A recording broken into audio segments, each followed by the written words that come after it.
Kwathi sengikhulelwe uyihlo abesetshena umfazi wakhe omdala ukuthi ngalala naye ngenkani. Wanele weza lolo daba umndeni wakusungixosha.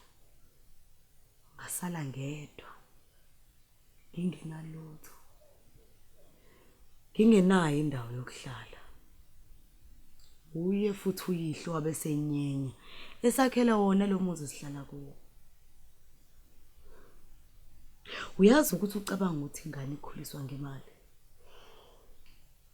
Cha mntanami akunjalo. Yingakho ngivuka nawe mntanami. Ngikupha lonke lolu thando enginalo.